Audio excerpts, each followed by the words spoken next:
International tournament football qualifying, World Cup, Euros. Should the small countries be banned?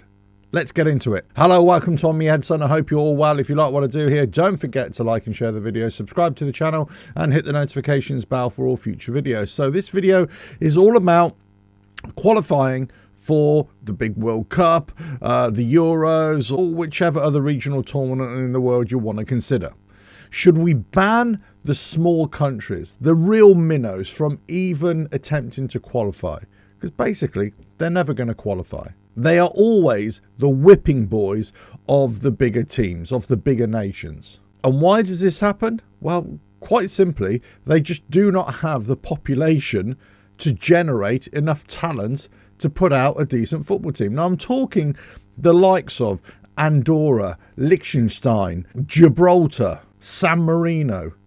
These countries, these small principalities in some cases, that have international recognition with FIFA or UEFA in our case in Europe, but they're never ever going to win. In fact, they are just cannon fodder for the really big nations, and all they do is act as a pretty decent 3 points, or at worst a draw, for the smaller countries in their qualifying. But they never win. Now, what's brought this to the surface really is this last week in the Euro qualifiers in the final games, France beat Gibraltar 14-0. 14-0. I mean, what does that do to the mindset of the players on the Gibraltar team? It does nothing. They're going to go into a game against the main countries and they know they're going to get beat heavily. All they can hope for is that they avoid any kind of cricket score. Well, in the case of Gibraltar the other night, they barely achieved that. So there's grown calls now for these lesser teams to have their own tournament, a kind of also-ran tournament, because there's no point in having them in there.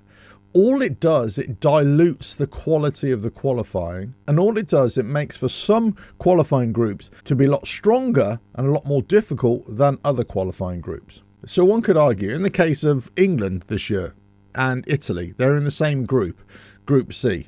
Well, they also had Ukraine, North Macedonia and Malta. Now, historically, you would say that Malta and North Macedonia haven't really been big nations in terms of footballing might. However, North Macedonia have certainly come on leaps and bounds in the last few years and actually produced some really good players. And Malta have also generated a couple of players in the last few years that have actually reached higher levels. So those two nations, whilst they're not right at the bottom of the pecking order, they probably sit just above, but you could class them within the same kind of group. Now you take another group that may have had San Marino, may have had Andorra, Gibraltar in the case of France. Well, really you could say that all the other teams have got 6 points in the bag. Whereas in the case of England, Italy and Ukraine, well, they really haven't got 6 points in the bag against Malta and North Macedonia. Those are going to be much more challenging games. Now, of course, if you stop these smaller nations from competing in qualification for big tournaments, then they're never going to improve.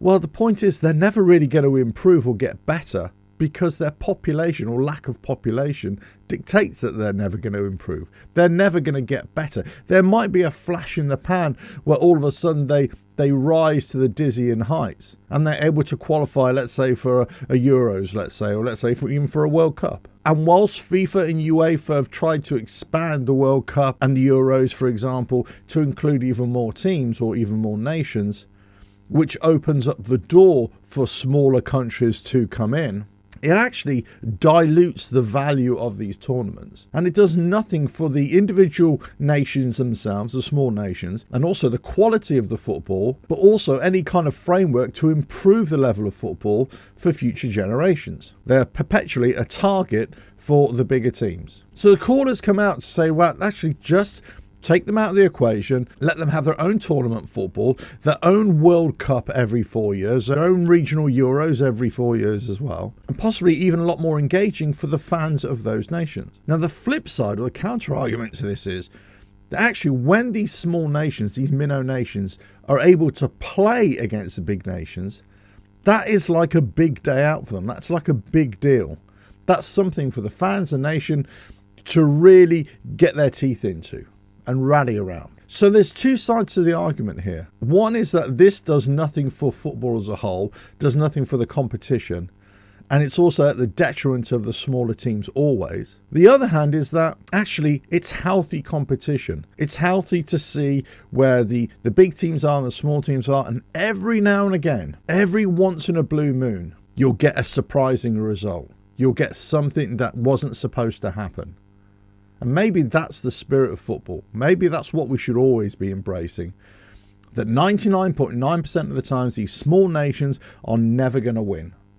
But it might just be that one time when your nation, when your football team is able to get a result, whether it's a draw, whether it's a win against a bigger team, let alone a win or a draw against one of the top nations in the world. I'm not sure which side of the fence I sit on with this. Whether we should just take them out of the equation, have their own separate league. And whilst the Nations League has kind of addressed this a little bit, it still really does nothing for that big divide, that big gulf between the big nations and the really small nations. And all the other nations that sit in between, they have a fighting chance. Whereas these really small nations, the minnow nations, the principalities, they're really never going to do it. Let us know your thoughts in the comments below. Do you think the small nations should be banned from traditional qualifying for the World Cup or the Euros? Or do you think, no, it's really important that they stay where they are? Let us know your thoughts in the comments below. If you like what I do here, don't forget to like and share the video, subscribe to the channel, and hit the notifications bell for all future videos, and I'll catch you again. Bye now.